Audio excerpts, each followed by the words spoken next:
I'm competing for the title of Miss National Black College Alumni Hall of Fame. A representation of all HBCU queens and women across the nation, and the National Black College Alumni Hall of Fame organization. This title is very, very important to me. I remember my freshman year watching my freshman year queen Ashley Mozingo compete, and then my sophomore year watching Vanity compete, and now it's it's my turn, so it's so exciting. I'm really looking forward to this week. We would like to welcome you to the Miss Winston-Salem State University Pageant Showcase, which is featuring our Miss Dantia Barrett. We just want you guys to relax, sit back, and enjoy the show. The focus of the competition of Black College Queens is to provide an opportunity for young women attending our nation's historically Black colleges and universities to better prepare for the future. The competition encourages the contestants to gain self-awareness, self-confidence, individual pride for their institution, and a greater social awareness overall. The learning outcomes in this national competition are: each contestant should be able to improve their ability to communicate effectively, to speak in front of people comfortably, and it provides a vehicle for their platform. We're going to read the oratory criteria for a speech. So, only the 5 finalists will be judged in this category during the final competition. In this segment, the queen will demonstrate her intellect by how well she has prepared her speech, as well as the content and the delivery of her speech. In the earliest 20th century, women were oppressed, bound by the preconceived notion that our only life's purpose was to bear a child and keep a home. However, times have changed, and women can be seen today as CEOs of Fortune 500 companies, such as Mary Barra of General Motors, political figureheads such as U.S. Attorney General Ms. Loretta Lynch of Durham, North Carolina. And for the first time in NCAA history, senior administrative leaders of the 2014 football championship, such as CIAA Commissioner Jackie McWilliams, Virginia State University Athletic Director Ms. Peggy Davis, and our very own Athletic Director Ms. Tanya Walker. These women are empowering to me because they thrive in career fields that were not constructed bearing the thought that women of such high caliber would be able to attain those positions and execute their duties just as well, and if not better, than their male counterparts. My platform is Power Women, Empower Women. I have the burning passion to alter the perception of campus queens from the university's most prized ornament to the university's most influential leader, while encouraging women's empowerment, community outreach, sisterhood, and professional development among all HBCUs across the nation. As women, we are blessed with the crown of honor, signifying our royalty, and it is our decision to selflessly exercise the power of the crown to impact the lives of others. We must motivate one another to exceed all expectations of the crown and break every barrier placed in our path so that we may rise to the top. We may set the precedent for future women to follow, and we may pave the way, because Power Women, Empower Women. Thank you. Tonight we will be presenting to you the criteria for the talent portion of the pageant. All right, in this category, the queen will display the talent of her choice. She is to be evaluated on her originality, confidence, delivery, and appropriateness of her costume. The winner may or may not be required to display her talent throughout her reign as Miss NBCA Hall of Fame. However, her choice and her presentation will be highly reflective of her interests, abilities, and the areas of her personality she has chosen to develop. You ever see a black man walk in the room Mars cold style like he tap dancing? I'm here. In those steps are messages, and you have to listen carefully. They trying to kill me, stop searching, frisk me. There are prayers in a black man's walk. Don't let them shoot me down where I'm standing. Don't let the white chalk lines find me. Don't let me die in the streets like an animal. I'm a man. I swear I'm a man. When a black man walks, a whole generation lives to see another day, another Sunday. sunrise, another mouth to feed, another seed, another sacrifice saved, another poem, another hungry burning cross, another mother breathing in her son's ear. Move easy, move quiet.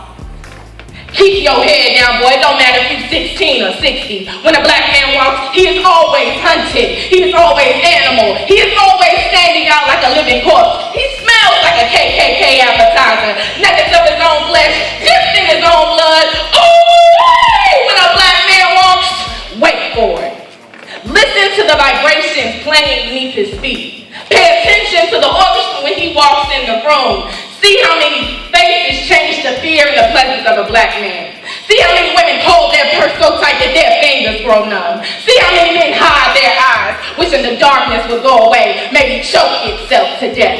That ugly two-third human being, that next to nothing black dot, that useless prison black spot. When a black man walks every day, he is like Jesus, paranoid of crucifixion. Every day he is like Trayvon, knowing that his hoodie had nothing to do with his last breath. If only bullets could kill racism, poverty, and the traumas of slavery. You pay attention when a black man walks. You listen when a black man walks. His feet have a mind of their own, a compass, a homing device, 400 years of direction. Find your way home safely. Don't let Jim Crow steal your soul. Don't let gentrification lose your memory. Don't let police brutality castrate you. Do what your mama said do. Run, run, run when the teeth are already covered in blood. Do what your mama said do. Run, run, run when a black man walks. He ain't got time to walk. Death is always like, black men are the easiest to find. They are the strongest yet the most fragile. They are the calm and the storm. They die like they expect to. When a black man walks, think of it as a masterpiece, a beautiful song that you may only hear once. Cherish it. You may never hear it again. In this category, the Queen will demonstrate her ability to express herself effectively and articulate her thoughts, as well as her temperament.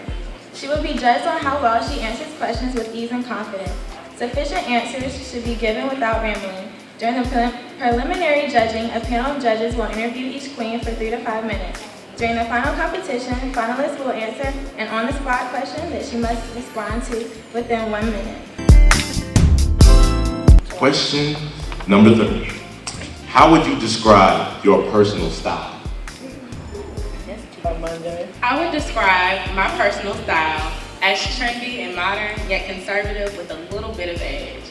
I believe that it's parallel to my personality, and I think that everyone's personal style should reflect their personality in some way. Thank you.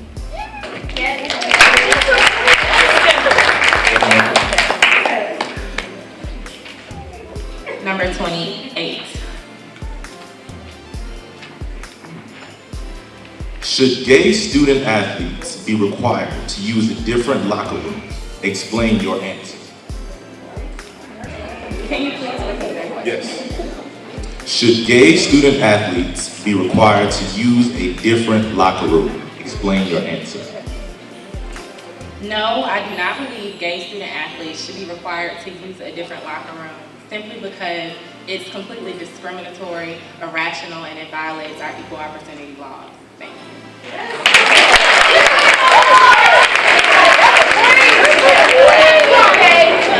Last number? 22. Name one female figure, dead or alive, that you find inspirational. If you had the opportunity to have lunch with her, what would you hope to discuss? Please repeat the question. Name one female figure, dead or alive, that you find inspirational. If you had the opportunity to have lunch with her, what would you hope to discuss? I find Ella Baker very inspirational. She's a mother of the civil rights movement.